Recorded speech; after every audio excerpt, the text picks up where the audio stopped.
যেভাবে করে বাবার লাশ আবার তুলে প্রমাণ করতে হয় যে এটা আমার বাবা, তাকে 15টা বছর ধরে তার নামে যথেচ্ছাচারিতা করে একটা মানুষকে একটা ভিন্ন রূপে প্রেজেন্ট করে আল্লাহ যে সুবিচারটা দিয়েছেন সেটা প্রমাণ করে যে সে এক নেক বান্দা ছিল। আল্লাহর কাছে হাজার হাজার শুকরিয়া যে আমি ন্যায় বিচার পেয়েছি, একটু দেরিতে পেয়েছি এবং এত কিছুর মধ্যে দিয়ে যেতে হলো, that I am having to relive the moment. এটার জন্য আল্লাহর কাছে আমি বিচার প্রার্থী, আপনারা সবাই বিচার প্রার্থী হন।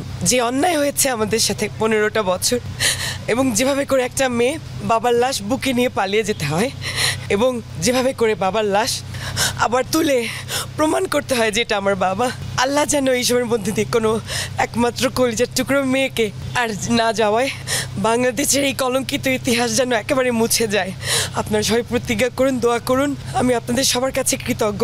আজকে আপনারা ইতিহাসের সাক্ষী হয়ে আছেন এবং সাক্ষী ইতিহাসে স্বর্ণাক্ষরে এগুলো লিখে রাখার জন্য আমার সাথে সামিল হয়েছেন। আমাদের যেন এই অধ্যায়টা রিপিটেড না হয়। আর যারা আমাকে সহায়তা করেছেন তাদের কাছে আমি অসংখ্য অসংখ্য কৃতজ্ঞতা জানাই। আমি এখন আব্বুকে নিয়ে যাচ্ছি এবং ওখানে আব্বুকে শাহ ঈদগাহ ময়দানে সবাই সিলেটবাসী সমবেত হয়ে দোয়া করে বিদায় দেবে কানাইঘাটের পথে। কানাইঘাট যেখানে যেটা তার মাতৃভূমি, তাকে 15টা বছর ধরে তার নামে যথেচ্ছাচারিতা করে একটা মানুষকে একটা ভিন্ন রূপে প্রেজেন্ট করে আজকে যে সে ন্যায় বিচারটা পাচ্ছে, আল্লাহ যে সুবিচারটা দিয়েছেন সেটা প্রমাণ করে যে সে এক নেক বান্দা ছিল।